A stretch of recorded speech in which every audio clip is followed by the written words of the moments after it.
Okay, praise the Lord, purihin ang Panginoon. Magandang gabi sa ating lahat.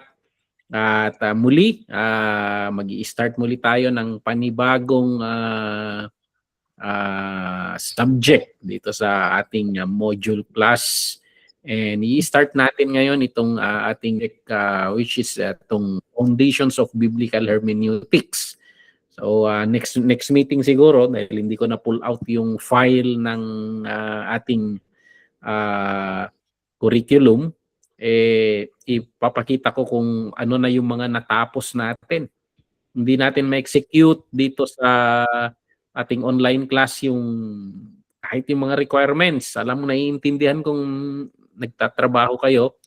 So, hindi ko na fino-force yung mga requirements, but I hope na pipick up ninyo yung mga principles at nagagamit ninyo sa ministry. So, the purpose of this na ginagawa natin sa online class is to help yung mga nasa ministry na, ginagamit na ng Panginoon sa Sunday school, teaching, at nagpipreach pa minsan-minsan na ma-enhance pa yung capability nila to understand the scripture and deliver the scripture. Mas ma-equip pa. So, ayan, but yun nga, hindi kagaya ng intense training natin dito sa Bible School, but I hope it is helping. So, nandito tayo sa panibagong subject, which is Foundation of Biblical Hermeneutics. Medyo natigil tayo ng ilang linggo dahil sa yung pagpunta sa Hong Kong, and then ayan, I'm trying to adjust itong subject natin sa context ng mga OFW, sa context ng mga working students, so para mas akma. Okay? So, ayan, before we start, inihiling kong manalangin muna tayo. Lord, we thank you for this evening. We thank you, Lord, sa panibagong subject na pag-aaralan namin, Lord. Maraming salamat, Lord, na sa pamamagitan ng online platform, Lord, we can enhance our skills. We pray, O God, our desire, Lord, to understand your thoughts, understand your will, O God, para mai-communicate namin, maunawaan ka namin, maihanay namin ang aming buhay sa mga kagustuhan mo, at maunawaan namin ang mga kagustuhan mo at maipaliwanag namin sa iba. Bless mo, Lord, ang course namin na uumpisahan muli namin. Bigyan mo kami ng pagkaunawa. We ask the Holy Spirit to give us wisdom and understanding that we may grasp the principle of this course, oh God. Bless mo ang bawat isa sa amin, kahit yung mga kasama namin dito sa online class na wala sa ngayon at nanonood sa mga recorded version, ikaw rin ang gumabay sa kanila, oh God. Maraming salamat, Lord, at malaya kaming mag-aral at mag-enhance ng skill para sa gawain sa kaharian. Maraming salamat. Bless mo. We dedicate this course sa inyo, Lord. Ginagawa namin ang mga pag-aaral na ito dahil sa inyo po. And we will take this as a form of worship also sa inyo, Lord. We want to understand you and to obey you, O God. Maraming salamat. Itong hiniling namin sa pangalan ni Jesus. Amen. Okay, Foundations of Biblical Hermeneutics. So,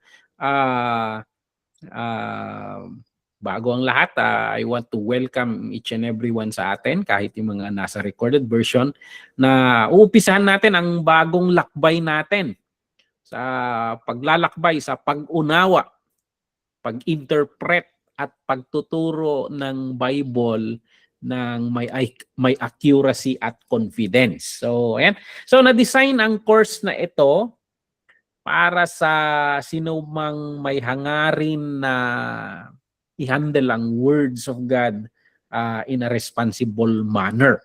So, ayan, ang course na ito ay para sa mga church leaders sa inyo, kayong nasa Hong Kong, Sunday school teachers, I believe sa inyo, nagtuturo rin kayo ng inyong discipleship course, discipleship subjects, may mga illustration, may mga verses dyan, may mga i-interpret kayo. So, sa mga new preachers, so, ayan, ito ay mga foundational skills ang pag-aaralan natin dito na kinakailangan sa, yun nga, sabi ko, pagbasa, pag-interpret at pag-apply ng Bible in a faithful manner. So, magfo-focus tayo sa klaro at simpleng mga method ng pakikipag-ugnayan or engagement natin sa salita ng Panginoon. So dito, matututunan nating lahat bilang mga classmates sa subject na ito na pag-aralan ang mga basics ng pagbabasa. At tingnan natin kung paano natin i-discover yung riches ng ng word ng Panginoon. So, 'yon. So, mag-e-emphasize ang curriculum natin sa mga practical na skills, transferable skills na pwedeng agad ninyong magamit para sa pansarili ninyong Bible study, yung personal ninyong pag-aaral sa devotions ninyo, paghahanda ninyo ng mga sermon at sa pagtuturo sa iba. So bali ang goal natin dito ma-develop sana natin yung confidence ninyo sa pag-handle ng scripture. Kaya alam niyo nung nag-aaral ako sa seminary, nakakatakot yung mga professor namin sa hermeneutics. Kasi this is a very technical course. So parang takot na takot kami na magkamali. Parang habang pinag-aaralan namin dito, marami kaming nare-realize na pambihira, sablay yung preaching ko pala noon. Nare-realize ko na yung mga preaching ko wrong applications, wrong interpretations. So nakakatakot. But actually, nung napag-aaralan namin itong Foundations of Biblical Hermeneutics, ang nangyayari pag nalalaman mong tama yung pag-aaral mo, tama yung interpretation mo, mas nagiging matapang kang mag-preach. So yun yung nakita ko. So nagkaroon ako ng freedom and confidence lalo na tumayo sa harap. Kasi pag akyat mo doon, alam kong tama ito, tama yung ginawa ko, yung research ko, tama yung pag-interpret ko. Talagang ito yung punto ng nagsulat. So sa pamamagitan ng biblical hermeneutics, na-enable natin ang bawat participant sa course natin na ito, bawat classmates natin dito na magabayan kung ano yung yung mga tinuturuan ninyo, yung mga students ninyo, mga disciple ninyo, mga groups ninyo. So kahit sa mga online Bible studies ninyo, so nagagabayan at napapalakas natin yung accuracy, napapaganda natin yung accuracy ng ating pag-aaral or pagbabahagi ng salita ng Panginoon. Okay, so muli, I want to welcome each and everyone sa atin dito sa Foundations of Biblical Hermeneutics. So sa mga susunod na linggo, pag-aaralan natin kung paano basahin ng maingat. So kailangan yung pag-iingat sa pagbabasa. Huwag padalos-dalos. So yun. And yung pag-unawa ng mas malinaw. Okay? So ayan, ang question ngayon paano tayo makakasiguro or nakakasiguro na nauunawaan natin ng tama yung Biblia? Paano natin nasisiguro yon? So, ayan. Itong course nating ito, okay, itong course nating ito, para sa inyo. And then, ang question na, kalimutan kong i-move itong PowerPoint natin. Itong question na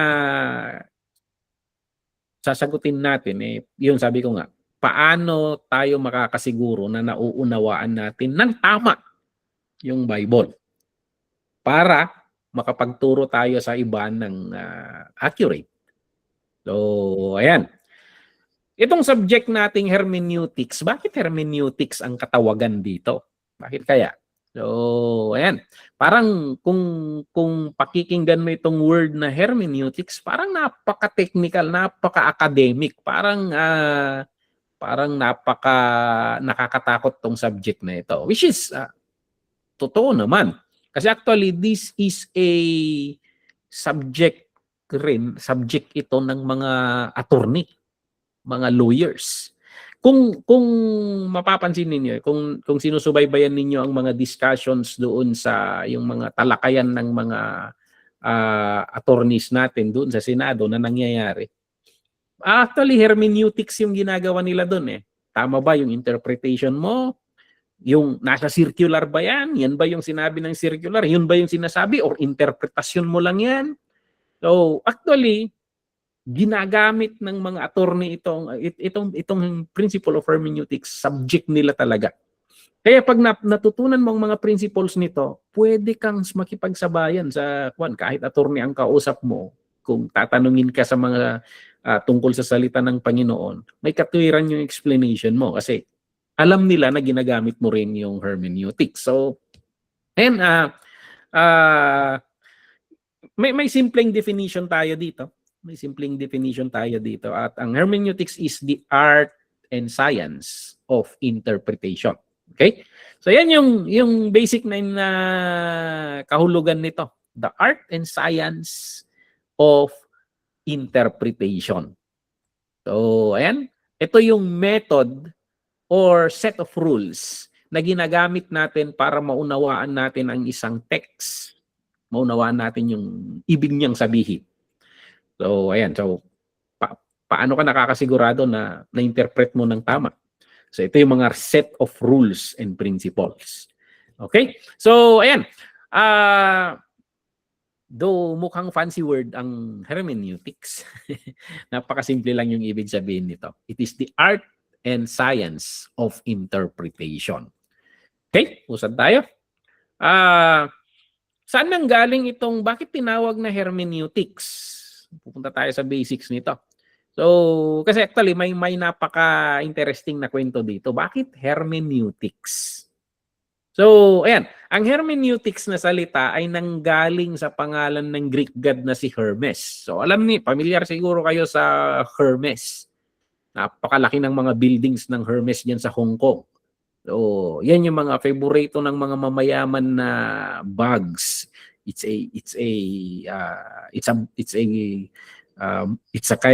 one of the brands na mamahalin. So dito nanggaling yung name na hermeneutics. Kasi bakit naipangalan kay Hermes ito? Si Hermes, isa siyang Greek gods, isa siya sa mga Greek gods na ang tungkulin niya ay isa siyang messenger of the gods. So yung mga mas matataas na gods, sina Zeus, mga ganon, siya ay mensahero. So, ang tungkulin niya, kung may gustong iparating ang mga Diyos dito sa lupa, dito sa ating mga sangkatauhan, si Hermes ang tinatawag nila. Sinasabihan nila, dalhin mo tong mensaheng ito dun sa mga tao. So, ang tungkulin niya is tanggapin yung mensahe mula sa mga Diyos and then iparating sa ating mga tao sa salita natin. So, sa paraan na nauunawaan ng mga normal o regular na mga tao. So, yun yung tungkulin ni Hermes. So, ganyan yung pattern na rin. Kung titingnan natin, ang ating Diyos, siya yung pinagmumulan ng mensahe. He communicated to us in many different ways. Kung mapapansin ninyo, ang communication naman ng Panginoon nung una direkta. So, mapapansin nyo, kausap niya ng harap-harapan si Adan, kausap niya ng harap-harapan si Noah, kausap niya ng harap-harapan si Abraham. Yan, kaugnayan niya itong mga taong ito. Yun lang, nagbabago yung usad ng panahon. Hindi na yung itong mga taong kaugnayan ng Panginoon noon, hindi nila aware na masusulat yung kwento nila pagdating ng panahon. So, sa ating kasi panahon, nasa Hebrews yan let me check in the book of Hebrews. Nasa Hebrews ito na nag-iba yung paraan ng pakikipag-ugnayan ng Panginoon. So, sa Hebrews chapter 1, kung may mga Biblia kayo, dadalhin ko sa translation ng NIV. Sabi dito. So,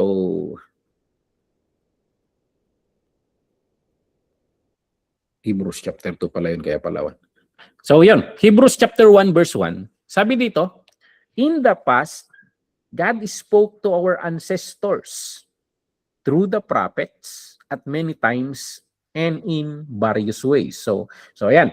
So, direktang Diyos na nakikiusap sa mga prophets. Tinuturing nating prophet rin sina Abraham, sina Moses, yung mga yan. And then, yung mga prophets, sila ang nagpaparating ng salita ng Panginoon. So, sa mga tao noon. So, sa verse 2, sabi, but in the last days, He has spoken to us by His Son, which is the greatest prophet, whom He appointed heir of all things, and through whom also He made the universe. So, through the Son. So, ayan yung nagbabago yung so yung communication ng message direkta sa mga tao and sa mga hinirang na tao, mga propeta. And then sinulat ng mga propeta. Sinulat nila yung mga communication ng Panginoon. And then dumating si Jesus Christ, kinonfirm niya yung mga nasulat na yon. And then si Jesus ang pinagpadaanan ng Diyos Ama ng huling revelation, yung bagong tipan. And then pinangusap niya yung mensahe, pinasa niya sa mga alagad niya. And then yung mga alagad niya naman is they expounded those message na pinarating ni Jesus Christ and they started writing our scriptures. Now, ganun yung way ng Panginoon noon. So, hindi siya direktang mensahe na naiparating sa atin. We need to find the message in the text. So, parang ganun. The pattern is God is the source and meron siyang mensahe. Okay? Meron siyang mensahe. So, ayan. Si Hermes, yung messenger na God rin, tinatanggap niya ito, tinatranslate, ipinapaunawa. And then yung mga tao, kailangan nilang maunawaan yan. Yun yung pattern. Yun yung pattern ng hermeneutics. So parang ganun yung ginagawa natin. So may message ang Diyos, at ipinarating niya sa atin and natipon-tipon niyang message ng Diyos in the scripture.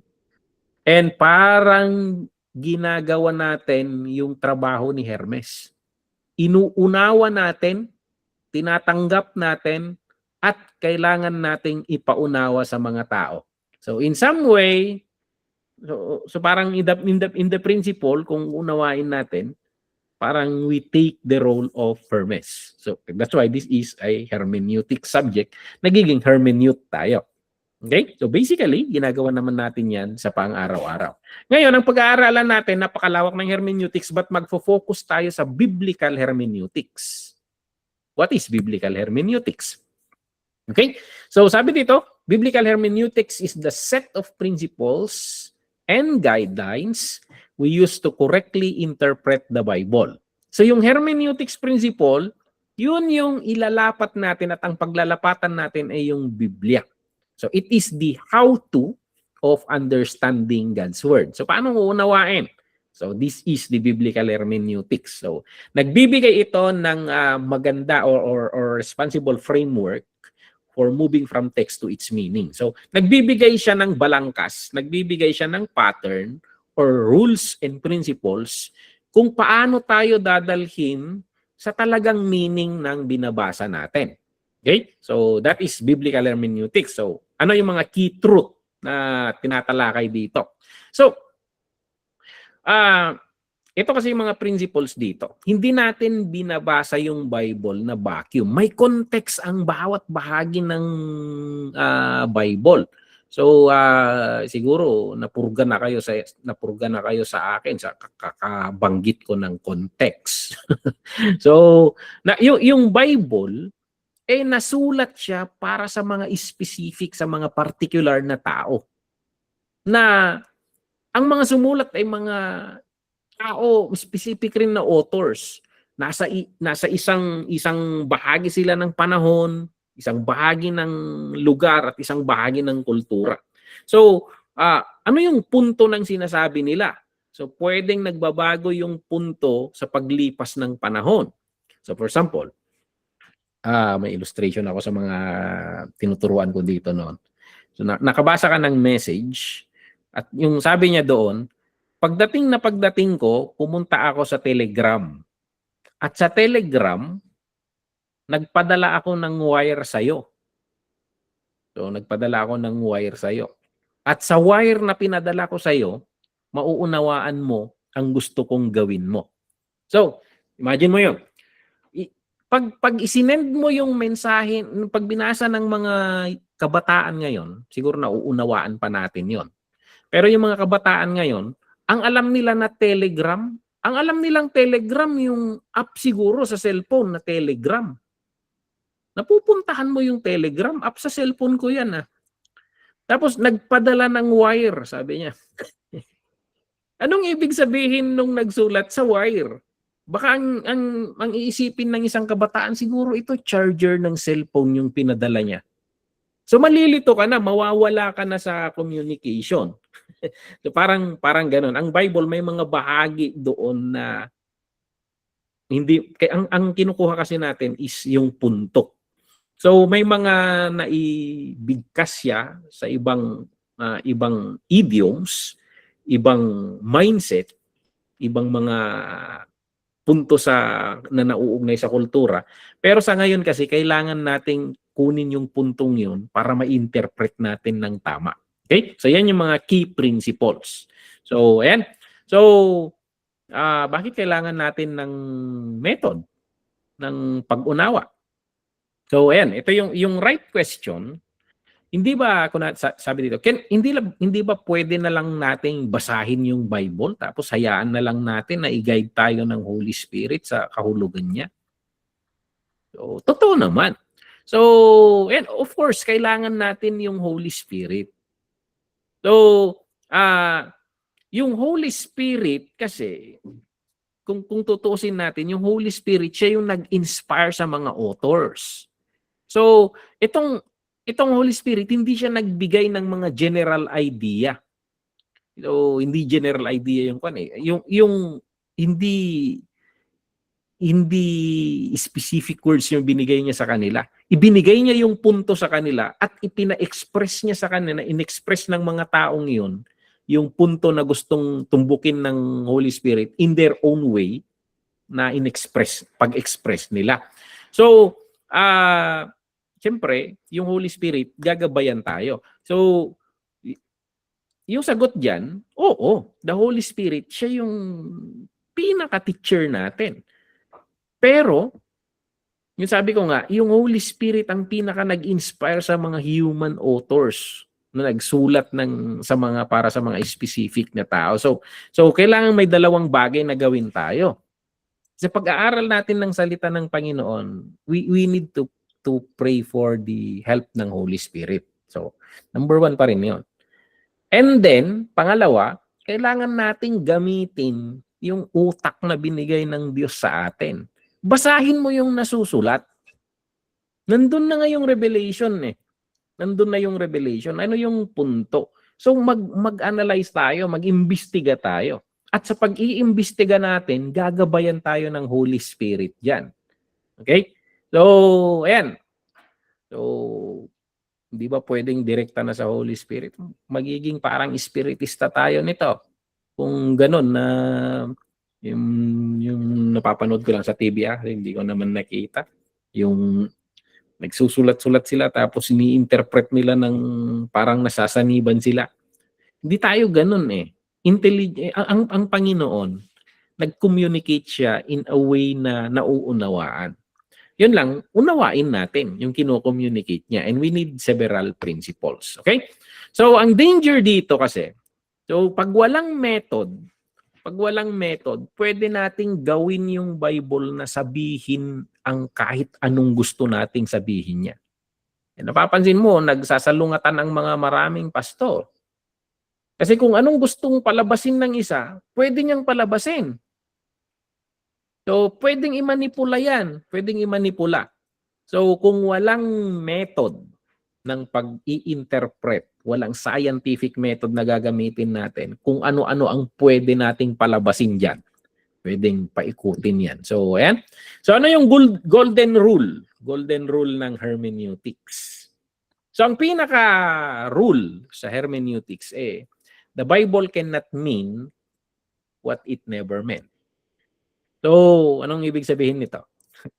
So, hindi pwedeng yung hindi punto ng Bible, hindi pwedeng yun yung sasabihin mo.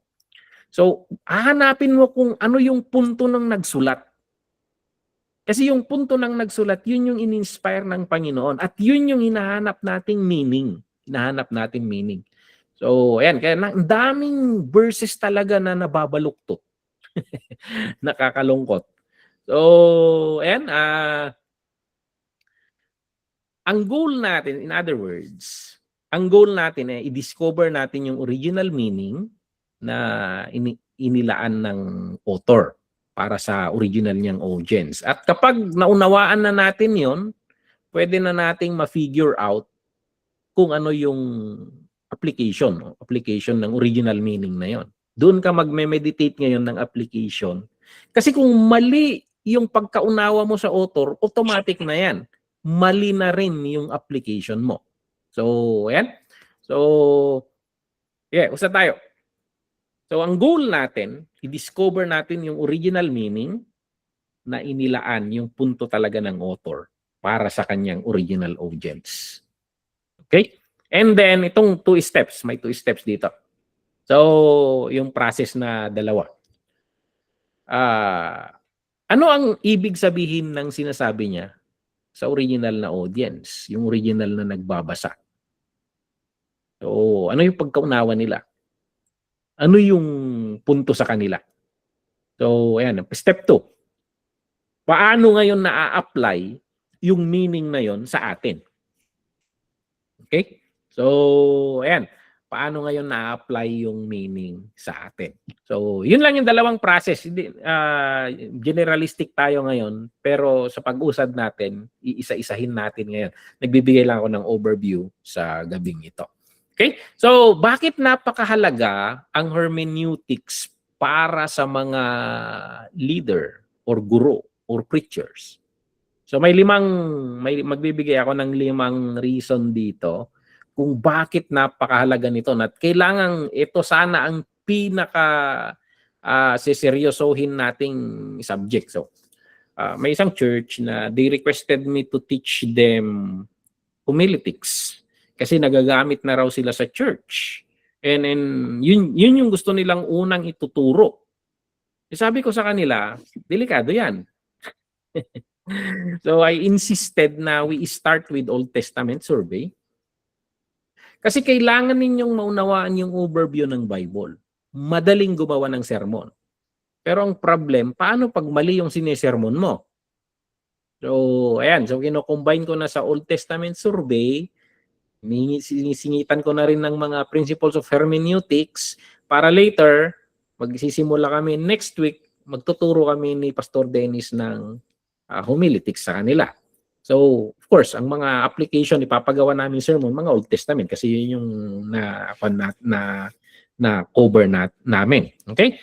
So, bakit mahalaga ang hermeneutics para sa mga leaders sa church? Una, para maging faithful tayo sa Diyos. So pag hindi natin seryosohin ang hermeneutics, hindi natin parang hindi ka faithful sa Diyos niyan kasi nagsasabi ka ng hindi niya naman pinapasabi.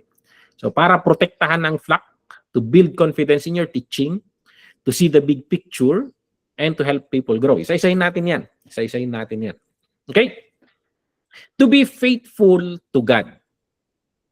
Yung problem kasi, kung magtuturo tayo ng verse na wala sa context niya, hindi yun yung inilaan na meaning ng nagsulat, talagang ang nangyayari dyan, nami-misrepresent natin ang Diyos. So, ayan. So, yung puso ng Diyos, hindi na yun yung naipaparating natin. Hindi yung mensahe ng Diyos, hindi na yung naipaparating natin. Kasi, yung interpretation mo na yung napaparating. So, kung may in-interview silang itong witness doon sa Senado nung nakaraan, tinanong nila, yung sinasabi mo bang ito nasa circular? Specific ba na sinasabing ito yung gagawin mo or interpretasyon mo na lang yon? So, yun yung tanong nila. So, hermeneutics yung ginagawa nila. So, gumawa siya ng isang bagay na wala sa circular. So, nami-misrepresent niya yung circular. Okay, I don't know kung nanonood kayo noon. Baka wala kayo sa hindi nyo napapanood yung hearing dun sa Senado. So, ang solution dito, Itong hermeneutics, kasi yung hermeneutics, yung rules and principles sa pag-aaralan natin, tinitiyak nito na uh, maituturo natin yung mismong punto ng Diyos.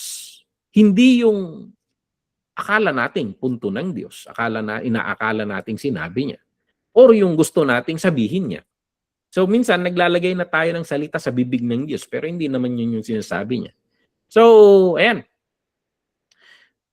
yung pag-aaral, pag-handle ng Word of God accurately, act of obedience and worship yan. Yung pag-handle ng Word of God with care. Okay? So, kaya sa akin bilang preacher, how do you worship God? Sabi nila. So kwan ko lang, paano ka nagwo-worship sa Panginoon? I worship Him by being so careful in handling His Word. I worship Him by representing Him and trying to avoid not to represent Him. So, ayan, nagiging maingat ako. So, hindi rin ako bara-bara pag may nagtatanong. Sandali, research ko muna. So, parang ganon. So, ang solution natin is hermeneutics.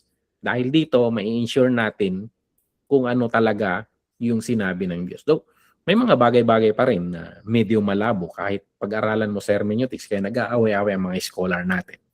Okay? Pangalawa, napakahalaga yung hermeneutics sa mga leader dahil sa pamamagitan ng hermeneutics, napoprotektahan natin yung kawan ng Diyos.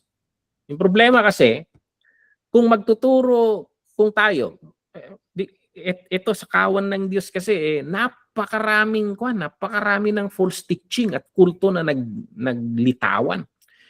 At kung papansinin mo, lahat ng kulto, nanggagaling sila sa maling interpreted na verse. So, ayun, lumalabas sila doon mapapansin ninyo, nakakalungkot ito dito sa Pilipinas, halos karamihan ng mga kulto na naglilitawan, nanggagaling karamihan sa Pentecostal. Kasi sa atin, leading ng Holy Spirit. Yan lagi ang sinasabi ng mga Pentecostal, na hindi nila siniseryoso yung Word of God. Mamaya iba na yung interpretation, hindi yung punto ng Panginoon. Nag-speak in tongues lang yung isang tao or may nakita lang na apparition, yun na raw yung revelation. So, ayan, naglilitawan ang mga iba't ibang kulto dahil sa hindi pagseryoso sa salita ng Panginoon. So, ayan, many false teachings and cults are built on twisted verses. Yan yung sinasabi niya. So, ang solution dito, yung leader na nakakaalam kung paano i-interpret yung scripture ng tama, nagagawa niyang protektahan yung congregation mula sa kakamalian yan. At bawat isa sa inyo na mga leaders ng church, mga spiritual guardian kayo. Binabantayan ninyo yung kawan ng Diyos mula sa mga twisted verses. So yan. So, napakahalagang shield itong hermeneutics. Shield natin sa atake ng kaaway. Mapapansin ninyo, binanatan ni Satanas si Jesus Christ ng mga verses na pinulot niya kung saan-saan Kung mapapansin ninyo, paano nilabanan ni Jesus Christ si Satanas sa mga bagay na yon? Gumamit siya ng mga verses from iba't ibang part of His scriptures. And He knows how to use those verses in their proper context. At yun yung way ng Panginoon to refute the enemy. Okay? So, ayan, naproprotektahan natin yung mga kawan ng Panginoon sa pamamagitan ng mga principles of hermeneutics. Pangatlo, para hindi tayo magtagal. Napahalaga itong hermeneutics kasi nagagawan ka nitong maging confident sa iyong pagtuturo. Nabanggit ko na kanina ito. So, minsan kasi, pag binasa mo, tama ba yun? Pag nag-alangan ka na sa interpretation mo, baka mali yung interpretation mo, bakit may pag-aalangan? Pero kahit pag binalibaliktad mo, basa ka, pabalik-balik ka, hindi, yun talaga yung punto Pag nakuha mo kasi yun, yung tamang punto, nagiging matapang ka talaga sa pagtuturo. So, ayan. So, Kapag sigurado ka na ito yung punto ng verse na ito, iba yung kumpiyansa mo. So, matapang ka pag tumatayo sa harap. So, yung solution, proper hermeneutics. Pag alam mo kung paano i-observe ng tama yung scripture, alam mo paano i-interpret, alam mo paano i-apply yung text, magkakaroon ka ng malalim na kumpiyansa sa ginagawa mo, sa pangangaral mo. Hindi ka ang pugpugtong ako nada. So, alam mo yung tinatayuan mo, alam mo yung pinanggagalingan mo, alam mong ipaliwanag, kaya mong idepensa. Kaya sinasabi ko, kapag may katwiran, ipaglaban mo. Alam mong ipaglaban yung mga salita ng Panginoon. Okay? It builds confidence. Pangapat, sa pamamagitan kasi ng hermeneutics, nakikita natin yung big picture.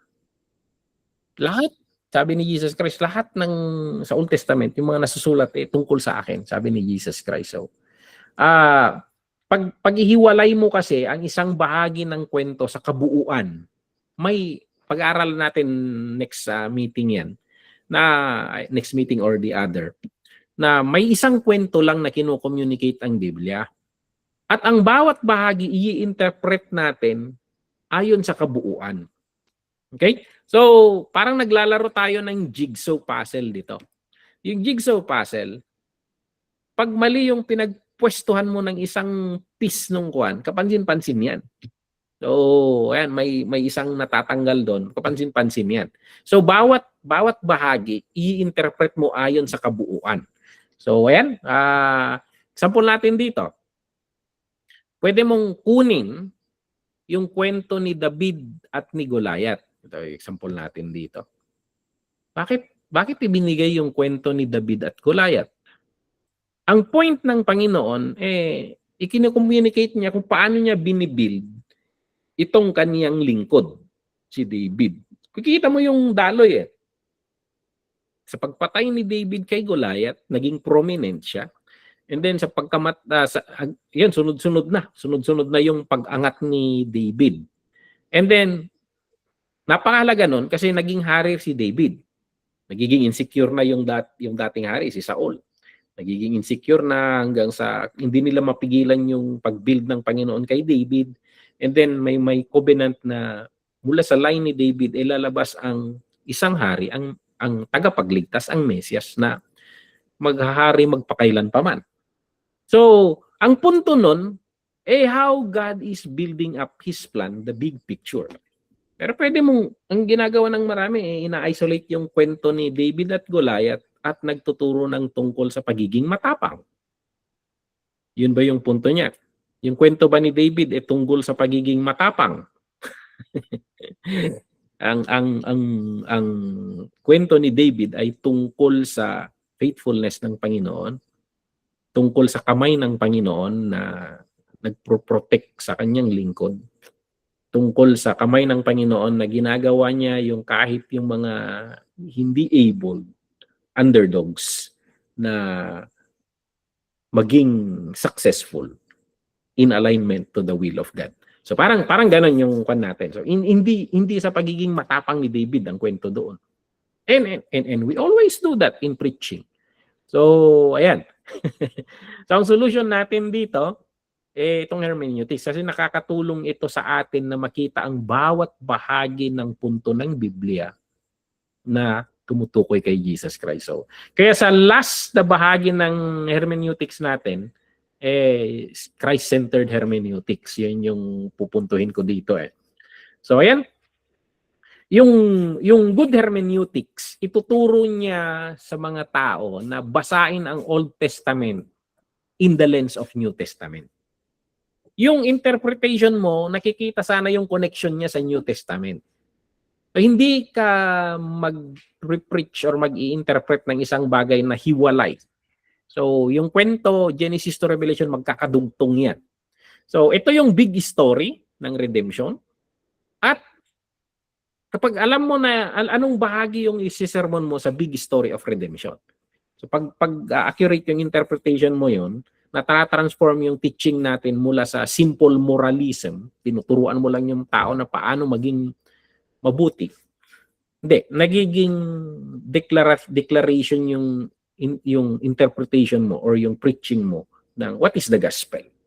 Because the gospel is the faithfulness of God to redeem mankind.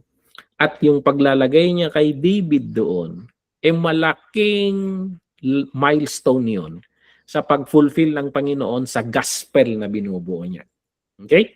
So, ang sunod-sunod na yan, yung anak ni David lumabas na and then, ayan. So, it's the gospel. Everything is about the gospel. Okay? So, ayan, you can see the big picture at magagamit natin ang hermeneutics to always interpret things according to the big picture. Okay? Isayin natin yan later. At panglima, mamagitan ng hermeneutics na tutulungan natin ang mga taong lumago, hindi lang matuto. Okay? So, ayan. Ang problema kasi, pwede tayong mag-preach ng mga information, pero hindi nababago ang buhay ng mga tao. So, ayan. Ang solution, yung proper interpretation, humahantong yun kasi sa proper application. Pag tama yung interpretation mo, nagiging tama yung application mo. At pag naunawaan ng mga tao yung tunay na meaning ng isang bahagi ng scripture, yan, makikita natin, maipapakita natin yung word of God na sinasabi natin. So, we can effectively show sa mga tao kung paano i-apply yun sa buhay nila, sa puso nila, sa pag-iisip nila, sa pagkilos nila. Doon nagmumula yung tunay na transformation. Okay? So, nakakatulong yung tamang interpretation sa paglago ng mga tao. Alam nyo, ito yung napansin ko. Kahit purgahin mo ang mga tao ng puro encouragement, at halos lahat ng encouragement natin, mapapansin mo, lumakas kasi yung trend ng motivational speakership na binubus lagi. At karamihan yan ng pagbubus sa esteem ng tao, ginagamit natin ang scripture in a wrong application. Minsan nalulungkot pa rin, nalulumbay pa rin ang mga tao, mahina pa rin ang mga tao na humarap sa mga pagsubok ng buhay. Motivation. Pero pag paintindi mo yung punto ng salita ng Panginoon, nagiging malakas yung mga yan, nakikita nila yung posisyon nila sa buong plano ng Panginoon, nakikita nila nasaan ako ngayon. So, the big picture. So, ginawa ko yan sa preaching ko dyan regarding sa from the pit, so from the lowest low of Mawan to the highest high of peak, the peak. So, parang ganon. So, pinapakita yung big picture, ini-interpret yung kwento ng gospel. At ayan, Psalms 22, 23, 24, makikita mo yung journey, interpretation ng punto ng Panginoon. Okay? So, ayan, nakakatulong ito para lumago ang mga tao sa pananampalataya nila. So, real transformation happens when we apply the true meaning of the word. Okay? So, ayan, summary at a glance. Tapos na tayo. So, ayan, yung concept, ano ang hermeneutics? Ang definition natin is the art and science of interpretation. Mahalaga ito dahil nagbibigay ito ng mga rules ng kung paano unawain ang anumang text. Okay? So, ayan. Yung biblical hermeneutics naman, yung specific principles ng hermeneutics ay gagamitin natin specifically sa pag-interpret ng Bible. Okay? At ito, natitiyak nito na yung interpretation natin sa mga binabasa natin sa Biblia ay kinikilala or ino-honor yung original na nagsulat at original na tumanggap ng sulat. Now, yung golden rule sa sa biblical hermeneutics, hindi pwedeng yung hindi naman pinupunto ng Bible, yun yung punto mo. The Bible cannot mean what it never meant. So, hahanapin natin yung original meaning. Okay? It keeps us from twisting scripture to fit our own agenda. Okay? So, ayan. So, binabantayan tayo na hindi natin baluktutin ang mga scripture para umayon sa gusto nating sabihin. So, ang goal natin sa hermeneutics pakinggan kung ano ang sinasabi ng Diyos sa atin, unawain ito, kung paano sinasabi sa mga original na tumanggap, at sa pamamagitan nun, makuha natin yung punto at i-apply rin sa atin. So it moves us from personal opinion to faithful teaching and life transformation. So dayon yung goal natin, na mula sa personal opinion na pagtuturo, uusad tayo sa faithful teaching and life transformation. Okay? So final thought for the leader. So imagine mo, sa akin, nagmamarunong na ako sa Hong Kong, sa awa ng Panginoon, sa pagmamarunong kong pagtutour guide diyan, hindi naman kami nawala. Imagine mo yung isang tour guide, foreign country. So Hong Kong is a foreign country sa akin. So, ayan, paano pag nagkamali ako sa pagbasa ng mapa?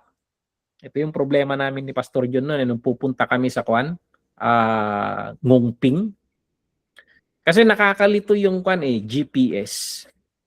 Alam ko nasa tabi ng Ngongping 360, yung tawag nito, yung cable car. Nasa tabi niya yung bus station. Kaso nagkakamali kami sa pagbasa Left ba to o right? Nasa malapit lang yun Pagpasok namin sa isang building, mall pala yun. So, ayan, redirect. So hanggang sa nakita namin, tama nga, nasa kanan ng Ngongping 360, yung bus station. So, pag mali yung basa mo sa mapa,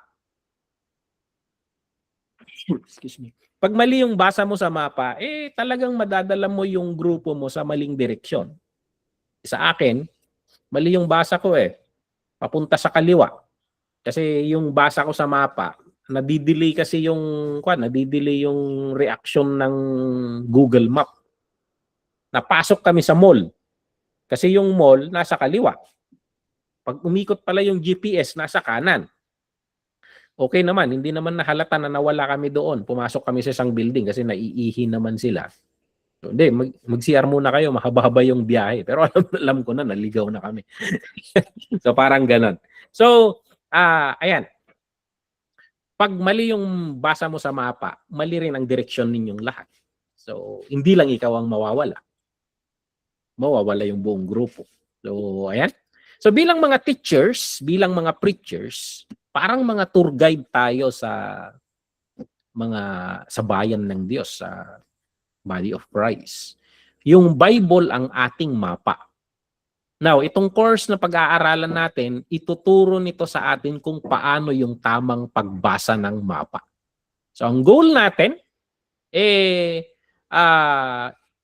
dalhin natin yung mga mamamayan ng Diyos, itong mga believers na naghahanap ng direction, dalhin natin sila direkta kay Kristo. So, straight to Jesus. Yan yung goal natin.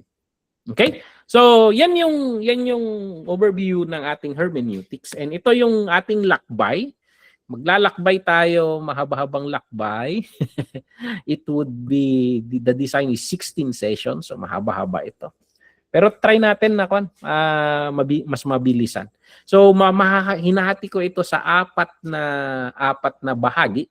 Una, the Bible is a special book. Unawain natin ano yung Biblia. So, mahati ito sa apat na session. So, I will try to compress ito. Hope magawa nating 3. So, unawain natin yung Bible as the inspired message of God. So, bakit inspired? Anong ibig sabihin nun? So, and then sa session 2, pag-aaralan natin yung unified narrative ng Bible. Ano yung punto ng Bible as a whole? Okay? The big picture of the Bible. Mahahati lang niya sa 4 lang na kwento. So, ayan. Makikita mo yung buong picture ng Bible.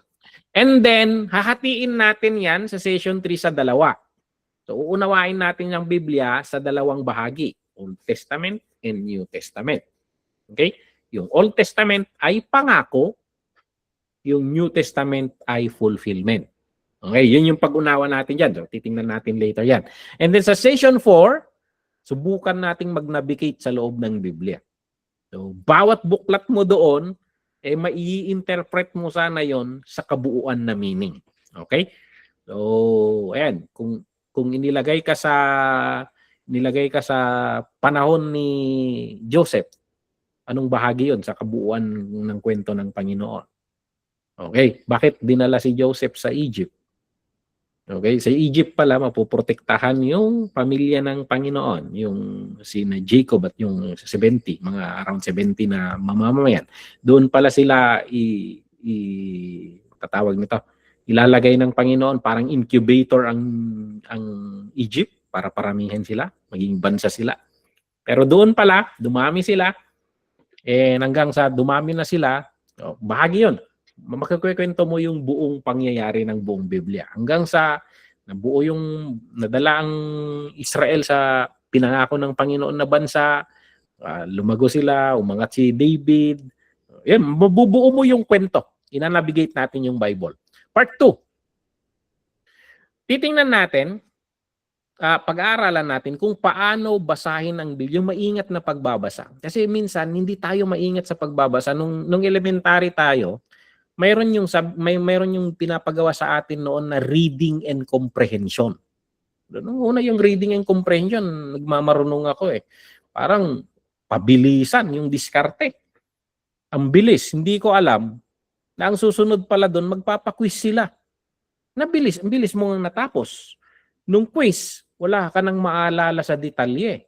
Patay tayo niyan. So reading, ang kinalabasan natin, reading without understanding. So in the long run, natutunan ko yung diskarte. Huwag kang magmadali, intindihin mo yung punto. So at least, huwag naman sobrang bagal. Para pag nagpa-quiz sila, kaya mong i-interpret. May mga technique dyan. So hanggang sa nakuan ko yon, dinidevelop mo na lang yung skill na binibilisan mo, nare-recall mo pa rin, yan, hanggang sa nade-develop mo yung reading with comprehension. So sa session 5, ito, OIA. So yung una is observation. What does it say? So may mga principles sa paano yan. Pwersahin tayo nito na magdahan-dahan sa pagbabasa. And then session 6 is interpretation. Anong ibig sabihin ng sinasabi nila? Anong ibig sabihin ng nasasabi? So ayan, mag-i-interpret ka na. And then session 7, ipapalaman natin yung principle of context. Paano maghanap ng context? And then session 8, pagkilala ng different genre.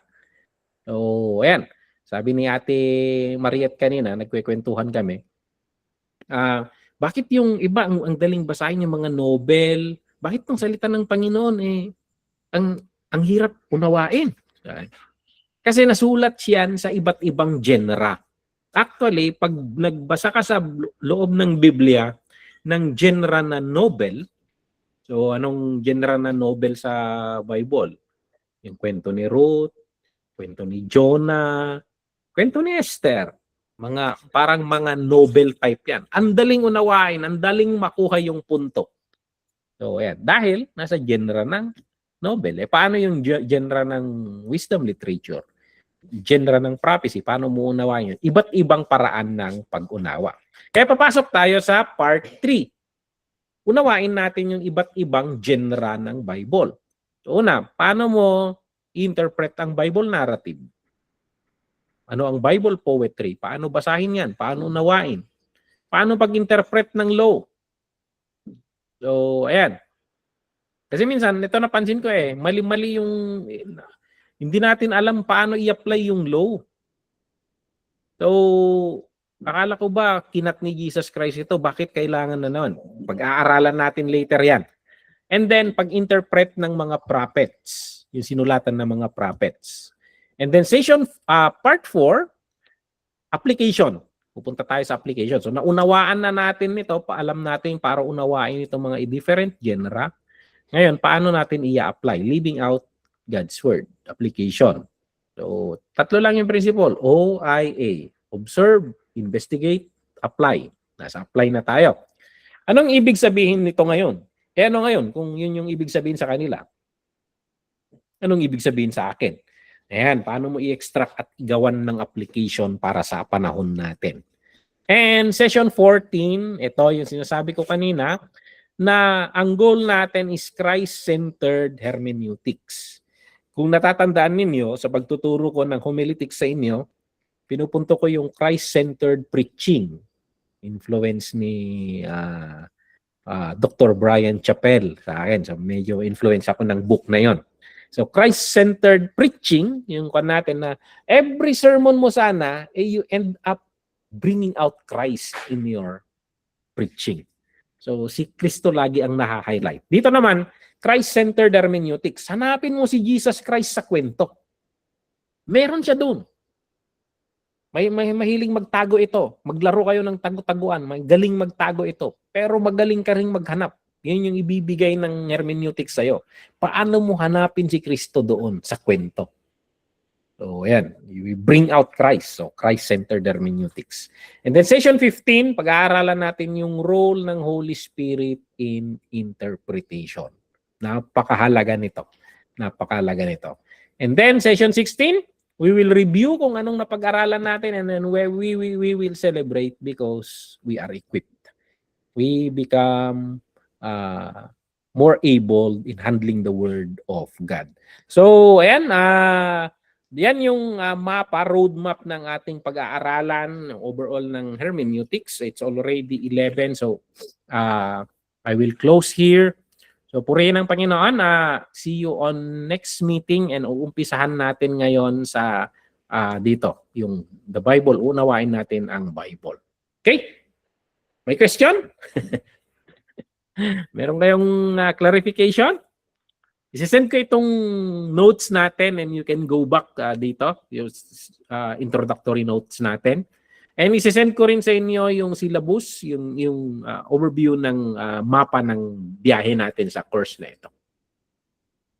Okay? So, sige, we will close this in a word of prayer. Maraming salamat, Panginoon, at binigay mo sa amin ang inyong salita. Maraming salamat, Lord, na ang mga salita ninyo ay gumagabay sa amin. Na pag maunawaan lang namin ito, Lord, kahit madilim ang landas, makakalakad kami, Lord, dahil ito ang inyong rod and staff. Lord, maraming salamat at binigyan mo kami ng utak na umunawa sa gusto mong ipaunawa sa amin, Lord. Ang mga salita mo ay madaling unawain dahil ang purpose mo ay maunawaan. So Lord, we pray that the Holy Spirit will give us understanding. Guide us always in this course na pag-aaralan namin at i-equip kami ng magabayan rin namin ng iba. Maraming salamat, Lord. I-bless mo ang bawat isa sa amin, ang lahat ng mga classmate namin dito at yung mga manunood, Lord, sa recorded version. Gamitin mo ang course na ito, Lord, na mag-equip rin sa kanila, Lord, nang magabayan namin ng mas accurate ang mga taong may impluensya kami para patungo sila at lalapit sila sa kagustuhan mo, Lord. Maraming salamat, Lord. I-bless mo ang bawat isa sa amin. Kahit sa pamamahinga namin, ikaw ang magbalik ng aming kalakasan at para sa mga gawain na naman naming bukas. Maraming salamat kung hiniling namin sa pangalan ni Jesus. Amen and amen. Okay? So, Amen. good night. Thank you. Thank you. And, Thank you. Yeah, thank Bless you. Thank you. Happy birthday. happy birthday.